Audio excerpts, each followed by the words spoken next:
Donc l'expérience dont je vais vous parler, alors c'est sur une expérience donc, de digitalisation du processus de vente.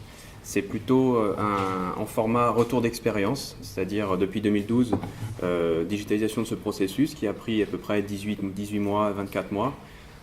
Comment ça s'est passé, quels sont les écueils que nous avons rencontrés, quelles sont les difficultés que nous avons eu à surmonter. Alors,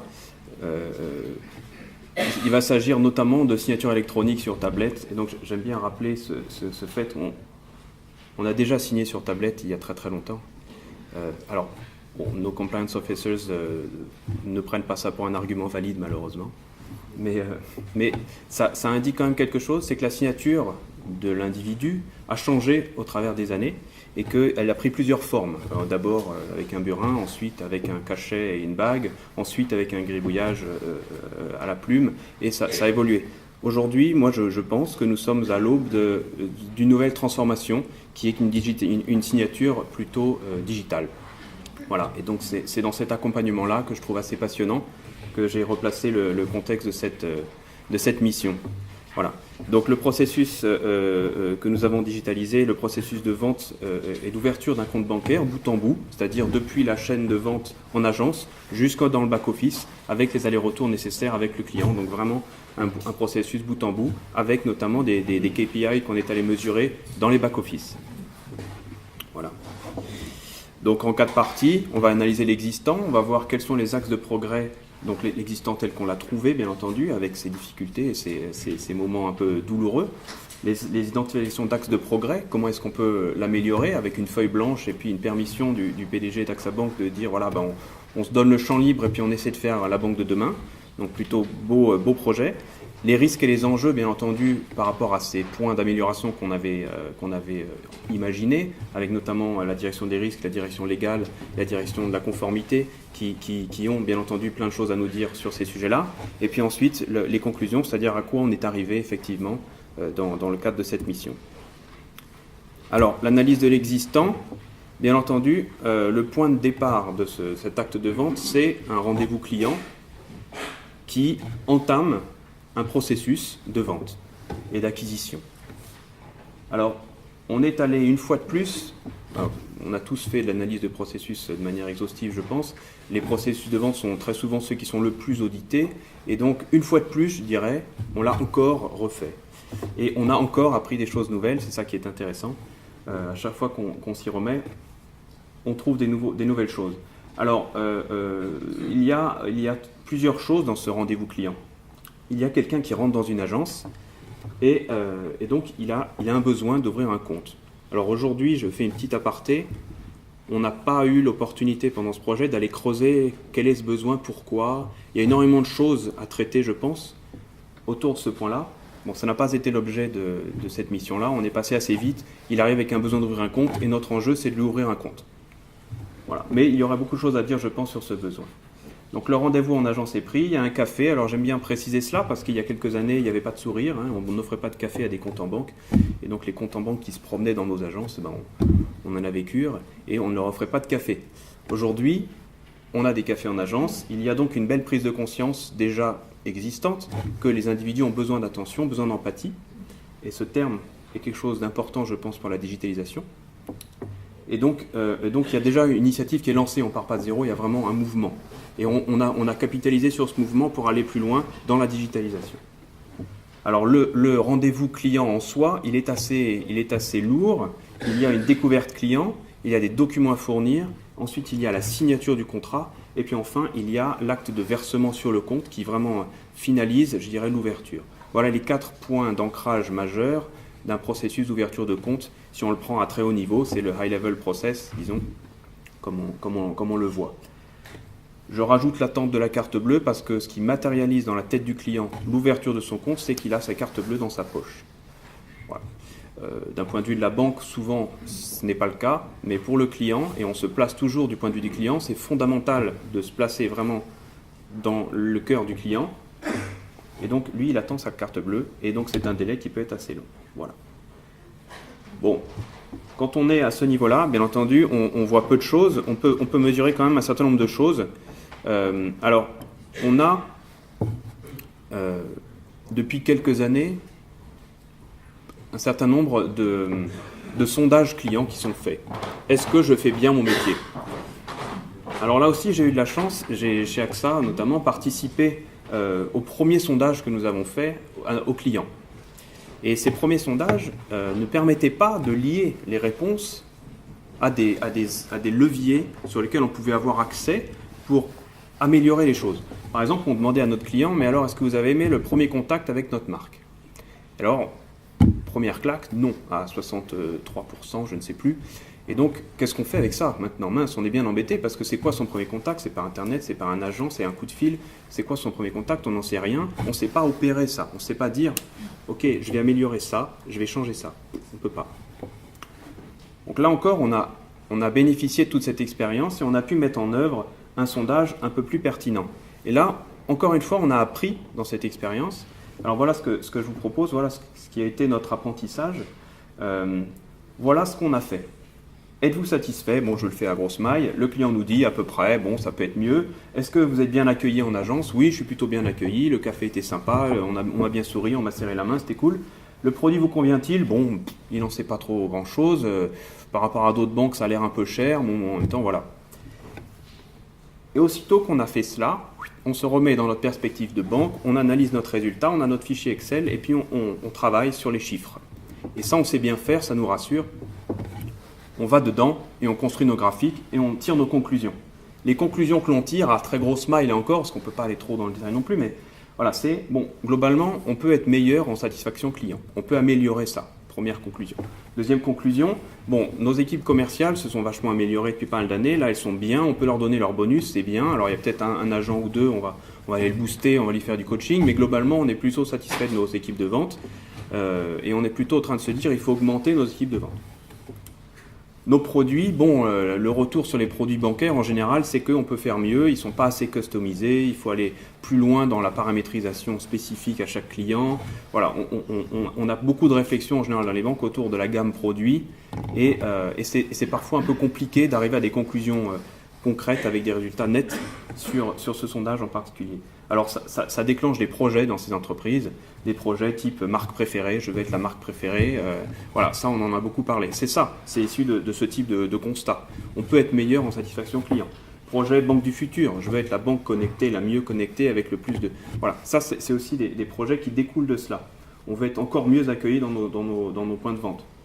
Des produits customisés. On parle de produits parfois qui s'appuient sur des frameworks Hadoop, par exemple Big Data, pour essayer de le customiser au mieux sur le produit qui va au client.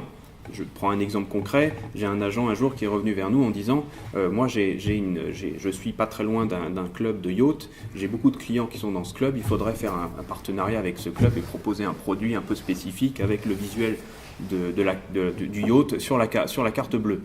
Bon, alors à cette époque-là, on l'a fait, ça a été un flop total, on a eu très peu d'ouverture de compte, ça n'a pas été rentable. Mais il y avait cette volonté à la base de se dire, il faut qu'on soit encore plus proche du client et on essaie de forcer par ce biais-là. Ça s'inscrit dans l'efficacité des processus, c'est un chantier important et fondamental. Et le constat que nous avons fait avec le digital, c'est que ça ne suffit pas, il faut aller au-delà, il faut s'appuyer sur une deuxième jambe, il faut les deux jambes, il faut celle-ci, et il y a une deuxième jambe, et c'est celle que moi personnellement je ne connaissais pas et que j'ai apprise pendant cette expérience en 2012. On a fait des forums clients, on les a invités et on a fait des paroles de clients, on appelait ça, et donc ils ont pu venir boire le café avec nous dans une salle et échanger. Alors bien entendu c'était plutôt les gens moteurs pour cela, c'est des gens qui avaient envie de partager avec nous et qui nous ont partagé plein de choses positives et négatives. Et pendant ces moments-là, on a relevé notamment des mots-clés qui ont été prononcés par ces clients. Et pour nous, ça a été une sorte de moment lumière, une petite lumière qui s'est allumée. On s'est dit, on est en train de rater quelque chose. Alors, êtes-vous satisfait? Il a répondu oui, mais bon, il ne peut pas dire grand-chose de plus. Et en fait, ce qu'il a vraiment trouvé, c'est que c'était hyper fastidieux et très intrusif. On lui demande ses bulletins de salaire, on lui demande où il habite. Il n'est pas encore sûr que son compte va être ouvert. Et déjà, on lui demande tous ces détails, on connaît déjà sa vie. Il comprend, parce que tout le monde le fait, qu'il doit le faire, mais c'est intrusif. Êtes-vous bien accueillis? Oui, ils sont pros, mais il y a un problème de confiance. Est-ce qu'on nous fait confiance? Qu'est-ce qu'ils font avec mon argent? Est-ce qu'il n'est pas en train de faire des magouilles? Comment est-ce que je peux être sûr que ces gens-là, bien qu'ils ont un des beaux sourires, est-ce qu'ils vont travailler proprement après, en termes de servicing? Ils m'ont pas encore prouvé quoi que ce soit, et déjà, je suis obligé de leur faire confiance. Je ne suis pas prêt à ça. Les produits. Les produits sont trop compliqués, la tarification n'est pas claire, je ne comprends rien à ce qu'ils me racontent. J'ai pris ça parce que ça faisait 1h30 et que j'avais signé après avec mes copains. Et donc, voilà. Et donc, il y a un sujet de clarification, de clarté, de simplicité des offres et de transparence aussi des produits achetés. Avec des mots-clés comme « mon banquier n'est pas fun ». Alors ça, c'est typiquement une phrase qu'un banquier ne sait pas traiter, quoi. C'est tout de suite mis à la poubelle. Mon banquier n'est pas fun, qu'est-ce que j'en fais de ça? Je ne sais pas. Comment m'arnaque-t-il? Ça, il y a quelqu'un qui est venu vers nous en nous disant, moi je me demande toujours comment est-ce que vous allez m'arnaquer. Alors, bon, c'est pareil, ça, on prend ça pour une blague et puis on se dit, bon, poubelle, pourquoi est-ce si compliqué? Bon, c'est vrai, c'est une question, pourquoi est-ce que les produits sont si compliqués? Nous, on a l'impression de faire simple, d'essayer de simplifier, de faire des packages, machin, et finalement, le résultat, c'est que c'est de plus en plus obscur. Et donc, on s'aperçoit de deux choses. Un, il y a un problème entre la communication interne, je dirais, au sein de l'entreprise et celle perçue par le client. Il y a un décalage. Et deuxièmement, il y a un truc fort que le client exprime, c'est de l'émotion, c'est de l'empathie, justement de l'absence d'empathie avec la banque.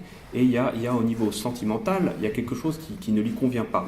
Au fond de lui, un truc, sa banque, c'est réticent, c'est négatif, il ne veut pas y aller. Et ce point-là, on ne peut pas dire à son PDG, bon ben écoute, on va tenir compte des émotions du client, ça ne marche pas, mais on peut parler d'expérience client, ça c'est quelque chose de très concret, effectivement, l'expérience client, et on se rend compte, quand on rajoute ce deuxième pilier, qu'on n'est pas très bon en expérience client dans la banque. Le client vit une expérience plutôt désagréable lorsqu'il vient voir son banquier. Et là-dessus, peut-être qu'en construisant quelque chose autour de ce thème, on s'est dit, on va peut-être réussir à trouver des leviers, des points, et à transformer nos processus d'acquisition pour les rendre plus agréables et plus pertinents pour le client. Voilà. Et donc je pense qu'il faut faire les deux piliers, l'un avec tous les projets Six Sigma, Lean, qu'on maîtrise quand même relativement bien, et il y a des maturités différentes dans les entreprises, mais c'est quelque chose qu'on commence à faire, je dirais, avec une régularité relativement correcte. Et puis l'expérience client qui était, pour moi en tout cas, un sujet assez nouveau et qui apporte une lumière assez différente et je trouve assez pertinente pour l'expérience client. Avec donc l'objectif fixé par ce client, donc AXA, qui me dit, Cédric, est-ce qu'on peut faire un process à la fois fun donc, et efficace? Voilà. Est-ce qu'on peut faire les deux à la fois? Moi j'ai relevé le défi sans trop savoir et donc on est parti. Voilà, donc projet lancé, objectif clair, on doit rendre ce processus efficace et fun, améliorer l'expérience client. Définir donc des axes d'amélioration, des points qui permettent de mesurer le point de départ, le point d'arrivée. Bien entendu, on est câblé process, donc on commence par le processus d'acquisition. On commence par ça, c'est la base. On sait faire ça, il faut absolument qu'on commence par ce qu'on connaît. On a redécrit une énième fois le processus d'acquisition de compte. On se les refait étape par étape, en identification les points de rupture, donc 2 points de rupture majeurs, un juste avant la signature, c'est-à-dire ce qui se passe avant, c'est on choisit le produit, qu'est-ce que je veux acheter, je viens avec un besoin et donc il faut que je trouve le produit qui matche mon besoin. Je fais la découverte client avec mon agent, et je donne les différents documents que j'ai besoin de donner.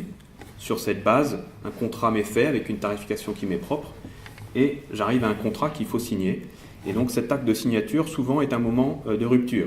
Le client se dit, bon, je vais en parler à mon époux, à mon épouse, et je vais voir si elle est d'accord, comment on peut faire, voilà, ou bien je vais prendre la nuit pour réfléchir. Voilà. Point de rupture. En général, nécessite un deuxième rendez-vous. Si l'agent il est en général objectivé là-dessus, il faut qu'il signe dans le même rendez-vous. C'est important pour lui. Il faut qu'il fasse un one-time shop, one-stop shop. C'est un de ses enjeux. C'est assez difficile. Et ici, il y a un point de complexité puisqu'il y a un temps de réflexion souvent demandé. Une fois qu'on signe, il y a le versement du premier versement, qu'on appelle paiement, mais en fait c'est vers son propre compte. Et donc c'est un acte fort puisqu'il y a un déplacement d'argent, c'est quand même sensible. Les gens ne savent pas si ça va arriver sur le compte, etc. Ils ont un doute. Bon, donc il y a quand même un sentiment client qui est assez fort à ce niveau-là. et ensuite il envoie tout cela à la banque, et là encore, point de rupture, il faut que la banque le reçoive. Alors ça paraît évident, mais il y a quand même des sujets de perte de chèque, on les connaît dans les processus, il y a des sujets de perte de convention de compte. Voilà, les banques ont leur propre sujet interne, je dirais, à traiter, et c'est normal, toutes les banques l'ont, voilà. Et puis il y a bien entendu l'étude back-office, avec bien entendu les itérations en cas de documents incomplets, potentiellement frauduleux, des choses à traiter, à regarder, toute cette étude back-office, puis l'encaissement du chèque et la fabrication carte. Voilà un petit peu le processus, avec donc des itérations et donc des KPI qu'on mesure assez classiquement. Le taux de transformation et le taux d'incomplétude sont des critères clés en général que l'on regarde sur ce processus-là, qui permettent de savoir combien de rendez-vous on a au début et combien de comptes ouverts on a à la fin. Et puis le taux d'incomplétude, c'est-à-dire combien de fois on part dans la boucle d'itération. Et puis ensuite, l'efficacité du ciblage marketing, combien de refus. Si on va vers des gens qu'on ne veut pas, eh ben, en fait, on refuse trop. Donc ça, c'est un critère aussi. Est-ce qu'on est bon en ciblage? Et le PNB par client, ça, c'est une banque. Elle n'est pas là pour faire... Donc, elle va regarder si c'est des clients rentables, bien entendu. Donc, c'est aussi quelque chose qui est regardé par le banquier. En termes d'expérience client, lui, il s'en fiche de combien il rapporte à la banque. Au contraire, ça l'inquiète. Et il est plutôt à se demander dans combien de temps je vais avoir ma carte. Donc j'ai fait mon meeting, j'ai bu mon café, super, mais maintenant j'attends ma carte. Et tout ce qui se passe au milieu, ça l'embête. Donc ça, c'est son critère à lui. Point de départ, point d'arrivée. Deuxième appel, et ça j'ai eu du mal à le trouver, c'est l'anxiété. Je voulais mesurer l'anxiété du client. Et donc ça, c'est difficile de le chiffrer. Le critère que j'ai essayé de trouver, alors il vaut ce qu'il vaut, peut-être qu'on a mieux, moi j'ai trouvé ça, c'est le nombre d'appels générés par ses prospects à la plateforme d'appel pendant ce délai d'ouverture de compte. Voilà, on avait un critère, là on a un pourcentage de compte. Alors il appelle parce qu'il a besoin de lever ses plafonds cartes, il appelle parce qu'il veut changer d'adresse, il appelle pour plein de raisons. Et il y a un des points qu'on a mesuré qui était le nombre d'appels de prospects qui n'ont pas encore de compte, qui appellent pendant cette phase d'ouverture. Et je me suis dit, globalement, ce pourcentage doit probablement refléter une forme d'anomalie où il n'a pas assez d'informations et où il appelle parce qu'il a besoin d'infos. Ça reflète probablement un petit peu l'anxiété. Bon, voilà. Ça a ses limites, mais c'est ce critère-là que j'avais factuellement devant moi ce jour-là, donc c'est ce que j'ai pris. Voilà. Et donc on a avancé comme cela. Alors on a mesuré, et on a fait nos mesures. Alors c'était assez douloureux, ça a été une mesure un petit peu de prise de conscience. Donc on a 9 étapes avec beaucoup d'itérations possibles. Au niveau de la banque, ce qu'on mesure, c'est que le taux de transformation est inférieur assez classiquement à 9-10%. C'est même parfois très inférieur à cela sur certains produits. Donc ça veut dire qu'en un meeting client et un produit ouvert, on a fait énormément de meetings clients pour finalement très peu de comptes ouverts. Il y a un taux d'échec assez énorme qui est accepté par la profession. Ça fait partie du métier de commercial d'être confronté à cette problématique. Néanmoins, ça refroidit beaucoup. Le taux d'incomplétude, pareil, on s'est pris une petite claque, on s'est dit, voilà, on a sur certains produits des taux d'incomplétude qui peuvent atteindre 40%. C'est absolument inacceptable de se dire qu'on a un client sur deux pour lequel on va être obligé de lancer la boucle d'itération. C'est une perte de temps énorme, un coût colossal pour les back-office. On ne peut pas se permettre de faire ça, il faut qu'on arrive à réduire cela. Le taux de refus, on a des taux de refus qui sont parfois supérieurs à 5%, 3,5%. Alors, c'est à chacun là de se dire est-ce que c'est trop, est-ce que c'est pas assez. Voilà. Bon, nous on a considéré que 3,5% c'était limite. Enfin, l'objectif qu'on a demandé d'atteindre, c'était de diminuer cela. Bon, c'est un peu compliqué. Le PNB par client, on parle de catégories socio-professionnelles dans ce milieu-là. Donc, c'était des catégories socio-professionnelles plutôt basses pour ce client-là. Donc, ça ne lui satisfaisait pas. Il n'était pas content de ce ciblage. Bon. Voilà. Donc voilà en gros le constat que nous avons fait, qui était un constat un peu douloureux, que je retrouve dans la profession. Hein. C'est pas quelque chose qui cible ce client-là, pas du tout. C'est quelque chose d'assez transversal et qui se retrouve très classiquement dans les acteurs majeurs. Voilà. Au niveau du client lui-même, lui, il attend sa carte pendant plus de 3 semaines. Ça, c'est systématique. C'est parfois même 3 mois. Dans certaines banques, 4. Hein. Donc extrêmement long. sans explication réelle en fait, hein, voilà, avec donc le taux d'appel incomplet d'inquiétude. Donc on s'est dit qu'au-dessus de 2%, c'était peut-être difficile à expliquer. 2% du volume total d'appels reçus concernant ces problématiques d'ouverture de compte. Là encore, je vous laisse juge de savoir si c'est bien positionné ou pas. Nous, on s'est dit que 2% c'était un max, il ne fallait pas qu'on excède cela. On a vu qu'en fonction des choses, ça pouvait être plus. Voilà.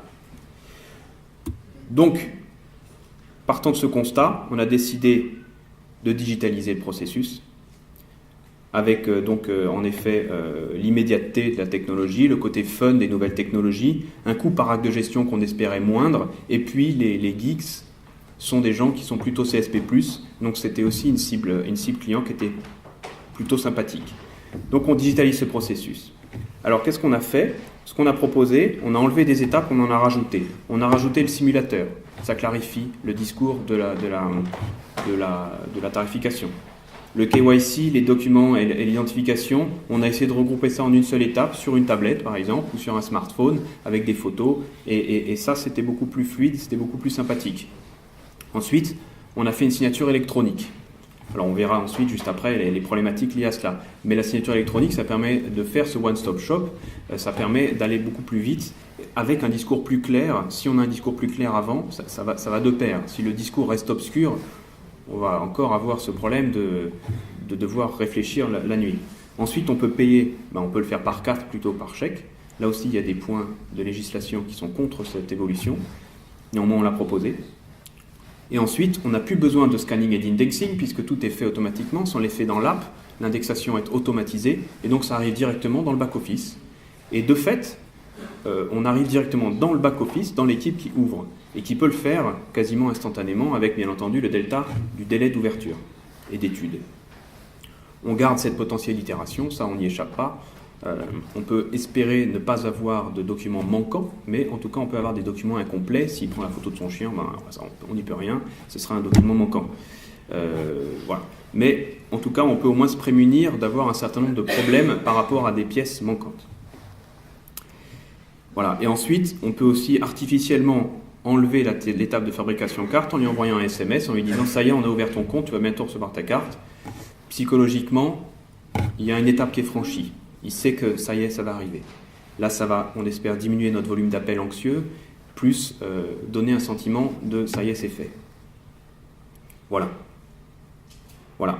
On voit aussi un certain nombre de contrôles qui peuvent être automatisés, ça j'en parlerai plus tôt. Alors, l'objectif qu'on m'a fixé, le voici. Je crois qu'en termes de timing, je suis un peu juste, je vais un peu passer vite. Voilà. L'expérience client, délai total, je vais insister plutôt là-dessus. De plus de 3 semaines, l'objectif c'était de passer à moins de 3 jours. Voilà, c'était très ambitieux, c'était ce qu'on nous a demandé de faire. Et le taux d'appel anxieux, on a vu plus de 2%, on voulait réduire à moins de 1,5%. Voilà, c'était les 2 points principaux par rapport à l'expérience client. Les autres KPIs également devaient être améliorés avec donc des différents objectifs qui étaient fixés. Bon, je vais rentrer dans les enjeux et les difficultés que nous avons rencontrées sur ce projet de manière plus concrète. Donc il y a d'abord la signature électronique. Donc une fois qu'on a dit on fait la signature électronique, c'est vite dit. Bien entendu, quand on commence à parler de signature électronique dans une entreprise, personne n'est d'accord. Alors la direction juridique est totalement contre. Non, ça ne prouve pas l'existence de la personne physique. La législation n'existe pas encore. Alors en 2012, elle existait assez peu. Enfin, il y avait là, ça vient de changer. Là, mais c'était le cas. Et il n'y a pas de jurisprudence, ou s'il y en a, elle est plutôt en défaveur des banques. Donc non. Les risques, pareil. S'il y a un risque de fraude systémique, donc c'est compliqué, on ne peut pas gérer la signature électronique. Non.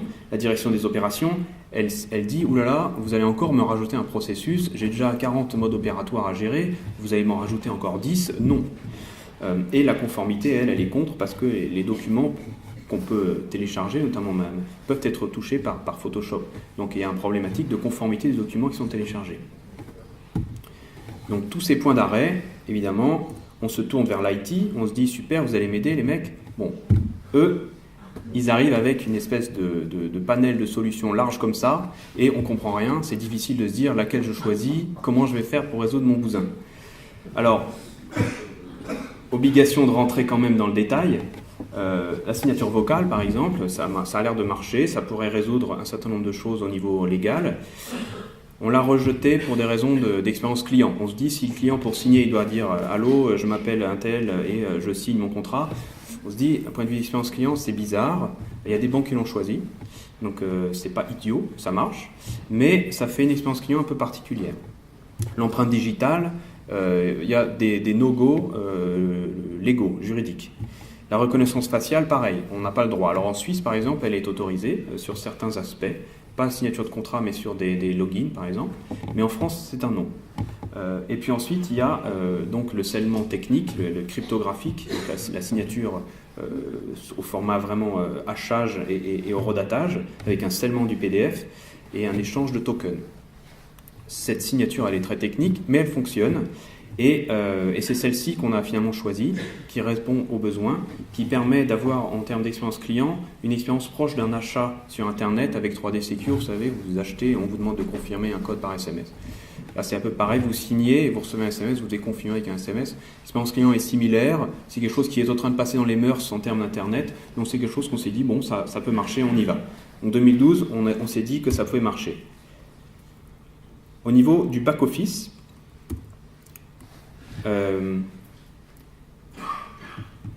on a eu d'autres soucis. Bon, la signature électronique, elle ne permet pas de gérer l'existence physique et l'existence virtuelle, mais pour des produits d'épargne et des produits de compte, avec peu de risque de crédit, ça a finalement été accepté. Et c'est en train de passer dans les mœurs dans la plupart des banques. Il y a plusieurs banques qui essaient de se positionner sur le sujet. Donc c'est quelque chose qui est en train de fonctionner. Sur les produits de crédit, c'est pas encore prêt. On n'a pas une solution qui est encore adaptée à cela. Le risque de crédit est trop fort. Voilà. Peu de gens vont dire non, arrêtez de me verser des intérêts sur mon livret, c'est pas moi qui ai signé. En gros, c'est ça le risque auquel on fait face. On comprend qu'il y a peu de chances que ça se produise. Les gens sont plutôt contents d'avoir des intérêts sur leur livret. Donc, on est passé sur le sujet du livret. Et donc, dans le back-office, on s'est rendu compte pendant le projet qu'il y avait un certain nombre de sujets de clarification des règles. C'est-à-dire que ces pièces manquantes, c'est pas toujours clair quel document on doit donner. Pour 80%, c'est clair. Passeport, les bulletins de salaire, les loyers. Mais pour des tas de gens, c'est pas clair en fait. Un artisan, un personnel non salarié, un chômeur, c'est pas toujours clair. Et les règles peuvent différer d'une personne en back-office à l'autre parce que ce manque de clarté est comblé par un besoin de répondre au client qui se présente.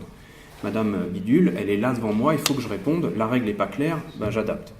Donc, une fois qu'il faut coder ce que plein de gens ont dans leur cerveau dans un moteur de règles, d'un seul coup, c'est plus possible, il faut clarifier. Donc là, on a fait un certain nombre de sujets de rationalisation des règles, clarification des règles, et également des choix.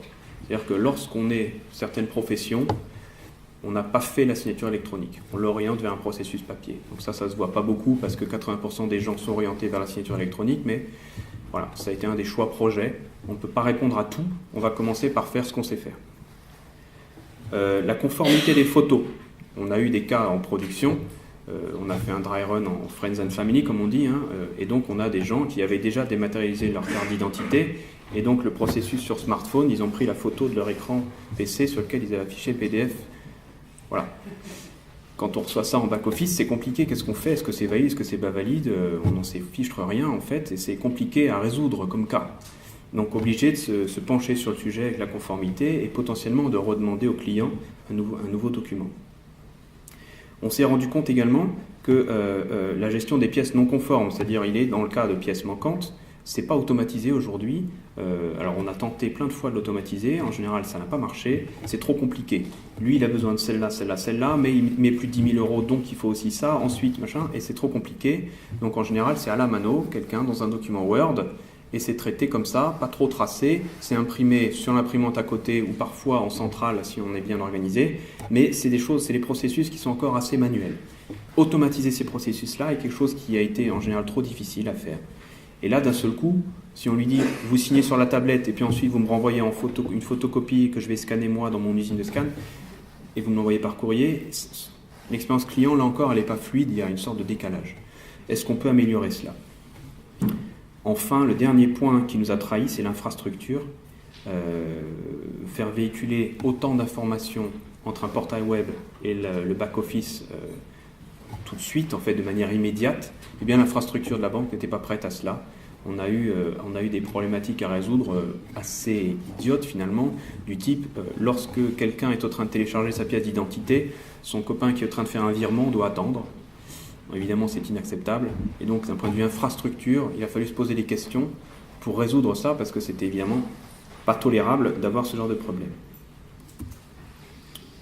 Voilà. Sur le primo-versement également, on s'est posé des questions. Le premier versement, il y a dans le texte, c'est écrit noir sur blanc, le chèque. Le chèque permet un contrôle a priori. C'est-à-dire que si je ne veux pas encaisser ce chèque, je n'encaisse pas ce chèque, les fonds ne sont pas partis du compte. Dans tout autre mode de paiement, les fonds partent et arrivent donc, et je les contrôle une fois qu'ils sont arrivés. Et ça, c'est un problème parce que dès lors que la banque a capté les fonds, même si après elle dit non, je ne les veux pas, c'est trop tard, la législation considère qu'elle a blanchi l'argent. Et donc la banque se pose un gros problème de cela. Donc par exemple, les paiements par carte, il faut savoir qu'il y a un pourcentage de cartes qui permet de masquer l'origine des fonds. Alors le pourcentage de circulation de ces cartes, c'est à peu près 1%, mais c'est en croissance par exemple. Donc c'est un point de vigilance par exemple pour la plupart des directions des risques. Et donc le premier versement par carte peut être refusé pour ce cas-là.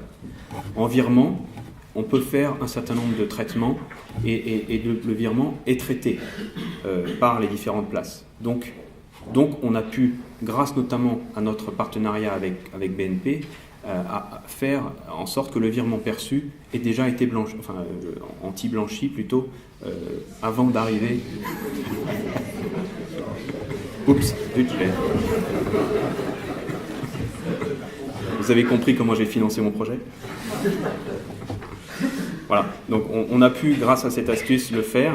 C'est plus compliqué pour une première banque, une banque chef de file, c'est plus compliqué parce qu'elle doit se poser la question pour elle-même. Voilà. Et donc voilà, nos résultats et nos conclusions, parce que je crois que je dépasse le temps. Voilà un petit peu l'architecture qu'on a mise en œuvre. On a réussi à mettre en œuvre les différentes briques, donc un CRM adapté, la signature électronique, le module de gestion des documents qu'on a dû faire à part pour des raisons d'infrastructure et qui permet de faire un échange client sur un canal dédié. Bien entendu, il y a la couche au milieu qui permet de regrouper l'intégralité de la vision client pour que le client n'ait qu'une seule vision et non pas plusieurs. Et le paiement qui vient directement s'adosser à nos moteurs bancaires, avec donc une fluidité, puisqu'on a fait par exemple le processus d'ouverture de compte entièrement sur smartphone, avec donc prise de photos qui se lisent automatiquement, qui permettent de voir les informations contenues. Il y a une complétude à faire quand même manuellement, donc il doit quand même saisir des informations. Il prend les photos des documents sur son smartphone. Ça arrive directement dans le back-office. Le back-office, avec son workflow, est capable immédiatement de voir la demande, de faire le lien entre l'AGED, la gestion électronique des documents, et le CRM, les informations clients. Il y a des scores qui peuvent être précalculés selon ce qu'on demande. Par exemple, il y a des moteurs qui peuvent donner la validité de la carte d'identité. C'est quasi instantané. Et donc, assez rapidement, le back-office est concentré uniquement sur les tâches à valeur ajoutée. L'indexing, scanning, il ne s'en occupe plus. Il ne fait que l'étude. Et il peut donner une réponse en une vingtaine de minutes avec les principes 4 yeux. Back-office donne une réponse en une vingtaine de minutes. Et donc ça permet au client d'avoir une réponse son SMS une demi-heure après avoir commencé ses photos dans son smartphone. Donc il y a vraiment un effet wow pour le client. Donc voilà nos conclusions. On a réussi à faire un processus presque real-time, en 30-35 minutes, à condition qu'il y ait le staff en back-office, évidemment, sinon voilà. Dans les faits, on est plutôt à 2 heures aujourd'hui pour ces raisons de staffing. Et on ne reçoit des dossiers que complets, avec bien entendu des photos mal prises à retoucher, etc. Voilà. Et donc on est en capacité de traiter les dossiers immédiatement, avec des problématiques de discussion entre le back-office et le client, qui là aussi pourraient faire l'objet d'un autre débat. Voilà un petit peu les conclusions que nous avons. Enfin, voilà. Merci beaucoup.